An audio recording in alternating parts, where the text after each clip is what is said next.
How's it going, everybody, and welcome back to another After Action Report with RONIN 47R. Today we are taking a look at the Tier 8 tank destroyer, the American tank destroyer, the T28. Remember, that one does not have a turret. So we are opening up here, a couple games here to share with you. And let's take a look at the map. This one here is the Ensk, and, well, technically it's Ensk War. So there's a lot of debris to have to get around.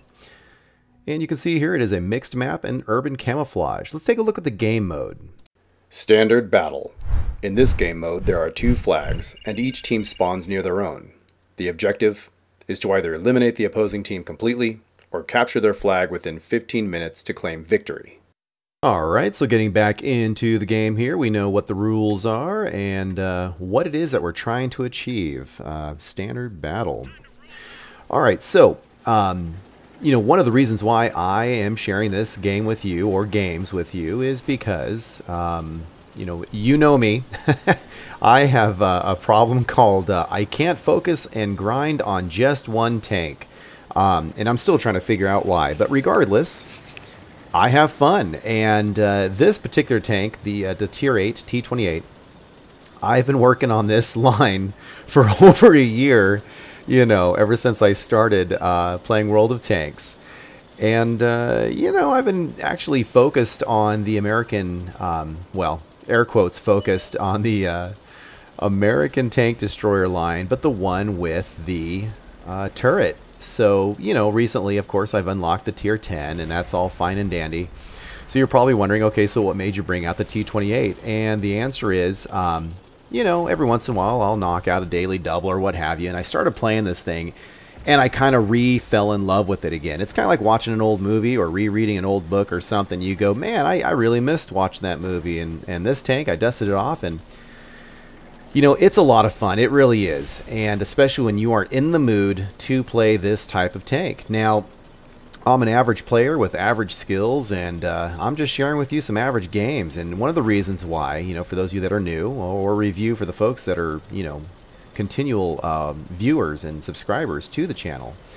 After Action Report is that series where we just basically play some games, look at the games, and after the action, because I've already played this, we're just examining, we're reflecting, we're, thinking about what was it that worked well, what was it that didn't work well. And it could be us, it could be our team, the enemy, some nuances about the tank, the map, and so on and so forth. So good times. It helps us to not only be entertained, which is just fun in general, but we learn more about the game and in theory, become better players. So, this game here is, like I said, just an average game. And one of the things I noticed, nothing negative, I mean, I do the same thing, but, I find that if I were to only put up games, that were the best games ever in the T28, isn't that an awesome hit? That guy totally got rammed.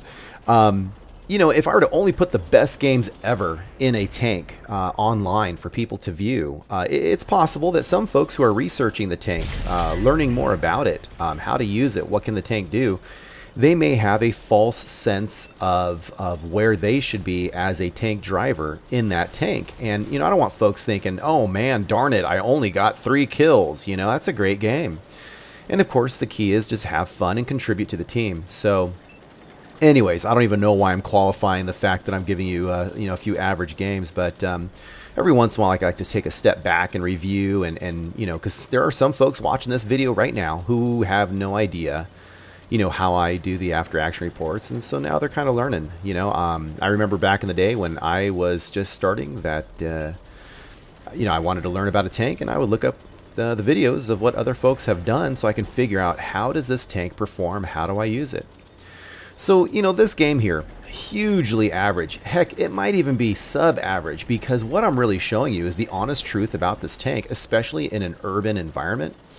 It is so challenging to go from point A to point B. It is slow. You're looking at, what, 14 to 17 kilometers per hour, it looks like, in this terrain. And unless the enemy is in direct line of view, which there is so much debris, that hardly happened to me in this game. You're just kind of driving around, and that's so real life. One of the things I do like about this tank, though, gosh, is if you can put your gun on the enemy, man, does it have a nice kick to it. You're going to see some nice damage rolls from this gun. You're also going to see some nice, some armor layouts, loadouts, I guess. Well, I don't guess really you don't have an armor loadout. I guess it would be more like the gun would be a loadout. But the armor configuration on this tank is really nice.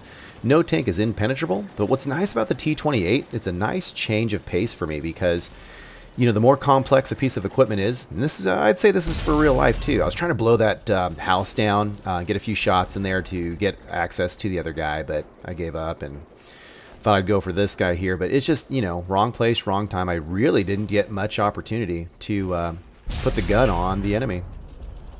Look at the reload. I only have 1.5 skills or perks. It's God, that was a quick game, wasn't it? Well, slow for us, but we didn't really get to do much. But I only have, what, 6 cents, and the Brothers in Arms is still being developed. This is a, you know, like I said, I have not been developing this line, and this guy is doing the best he can. But even with that said, and I do have vents running, it's a pretty darn quick reload, you know, for a very powerful gun. This is fully upgraded, and I'm just trying to grind through every so often to try to squeak my way to tier 9. But, you know, let's go ahead and take a look at this map. It's Steppes, Open, Summer Camouflage, and this map is still standard battle, so we don't need to re-review that. This is more of a type of map that I personally enjoy. I mean, bless you if you have a good time on Ensk War in the T28. Not a big fan of that. It's like a slow tugboat. You know, but on this map here, I have the opportunity to get posted up somewhere with some altitude. Get a view range going there. I've got my binoculars ready. They're itching to be used. And, you know, reach out and touch someone. I love the long distance communication that this thing can deliver. But, you know, what's nice about this nice change of pace is that this guy here, without having a turret, you have less, well, you get a benefit of a stronger gun. Just by nature of the way tanks seem to be set up. You have the benefit of a stronger gun, with all things being equal, faster reload, stronger gun, you know, less mobility. But you also don't have the turret ring. You don't have machine gun ports, the higher profile. So again, you can't have your cake and eat it too. And this thing has a lot to offer. A little tier 9 action there for a French tank. Nice roll on that. And look at the distances. Beautiful. This is really nice. A pretty decent aim-in time. And that looks like I missed up and to the left. But it's still a pretty darn good sniper, I'll tell you. Now that one wasn't... there we go, 447. I was just waiting for just the right moment. So currently, I mean, I have, what, just over 7 seconds for a reload. Yeah, I was just a Hail Mary on that one. But it's not bad. Not bad at all. Pretty darn satisfied with it. And the traverse for the hull is, you know, definitely manageable. I like the low silhouette. You know, it's short in height, so that's nice. And let's try, well, I'm trying for that Tiger too. Nope. Okay. E75. Now that's some crazy armor out there. Looks like I didn't even contact him. But, you know, kind of getting back into it. I don't want to say I'm an experienced tanker, but, you know, I do have some time behind the controller. But I have not been running this tank very often. And this is one of the tanks, at least for the next few days, I've committed. That's a big commitment to me, is 2 days. You know, next couple of games, I'm definitely going to be putting this on the cycle to run and grind. So hopefully I will get better at it. But man, I'll tell you what, if you get in the zone on this thing, you can put the hurt on. Now, I don't want to give anything away about this particular game. I'll just say, you know, keep watching and we'll see how this thing turns out. I feel like I'm doing my best. I'm contributing. Nice hit on that. Look at that frontal. Possibly the turret, 483. Excellent. This is a great gun. Nice bounce. That was a low ball there. Too bad. But... You know, I did my part. I posted up. I was contributing. Just wasn't happening all around. You know, just things happen. Now here we go. This is problematic. No turret. You're moving the whole hull. Let's see what I can do to help our team. All right, good job. So we got that guy taken care of, but we still are starting to get the, you know, the zombies are attacking. Here comes the horde. Not happy about that. Now watch this. Nice hit right there on the commander's hatch. Uh-oh. T28, he's going to totally outclass me in maneuverability. I have to take the chance. I cannot ignore him. I have to take the chance to take this guy out. Otherwise, he will just ankle bite me to death. And here we go. Done. Luckily, he made the mistake of going to my front. So now we're really picking up some kills. But it's out of desperation. It looks like pretty even teams, but our team is pretty much to the north. We'll see how this ends. It can go either way still. Now this guy is a strong tank. I mean, it's a tier 10 tank destroyer, German. You know, it's the E100 for crying out loud. Shooting the lower glacis. I'm trying to go back and forth just in case he's going to hit any of my vulnerable spots. / I want him to miss just in general. He's looking at someone else. And here we go. One last opportunity. Quick reload. Beating him on the reload for sure. And here we go. Done. Here we go. So now we've got 3 kills. Excellent. Look at that. T30. Yikes. He has a great gun. I was going to just take him out on the machine gun turret. Well, not take him out, but shoot him. But another guy squeaked around behind me, and I held the Alamo as long as I could. Skipped forward to the end of the game, and you know, we did lose in the end, sadly. And but you know, with the cost of the ammo, I still came out with 34,000 and repair, 34,000 silver, 1488 for experience, and came in second place. So you know, I showed up. 15 rounds fired, 11 penetrated, and 11 direct hits. So every time I did hit someone, I did penetrate. That's a good thing on this tank. Now this map here, Karelia, I really enjoy this map. It's took me a while to get in love with it, but it's fun. To me, it has a lot of variety. You can really use this map and go through this map in different ways. It's an open map. It's summer camouflage, but it is a different game mode. So let's take a look at that. In this game mode, there is only one flag on the map, and it belongs to the defending team. The attacking team's objective is to either eliminate all defenders or capture the enemy team's flag within 15 minutes to claim victory. The defending team's objective, make sure that doesn't happen. All right, so back to the map here. We know that this is an assault, and you know, standard battle is fun, but because it is standard and it does happen so often, I'm not going to say I'm bored of it, but you know, it's kind of, it is what it is. When it comes to assaults and encounters, I really enjoy those because it's a nice change of pace. And also, too, it really makes you think differently. Standard battle, pretty straightforward. Eliminate everybody or capture the flag, and you cruise through the map and you just kind of do what you need to do. Assault maps, you know, are you the defender? Are you attacking? Encounter, it's only one flag, one location that people are trying to strive for. So I prefer actually to play assaults and encounters. If I had my way, I would prefer to play those more often. I think they should rotate those in a lot more. Now again, I do not pretend to be Mr. Awesome in any tank, let alone this tank. But I am simply trying to showcase, well, showcase is probably the wrong word. I'm just trying to show you how this tank works in the hands of an average guy. And you know, some basic fundamental skills, and you just do the best that you can. Now, this particular map, or excuse me, this particular round, you never know who's doing what. And what it turns out is it looks like the majority of folks went to the left. And when I say majority, I mean there was a big handful that pushed. Very rarely do I see that many folks push, especially when they are the defenders. That's a lot of guys over there in the G1, G2 area. Now, the challenge is I want to get a little more to the 1 line and 2 line. However, to do that by myself, I completely expose the side of my hull. And I wasn't about to do that, because if I see a glimpse of the red team, I have to stop and turn my hull, which takes several seconds to do.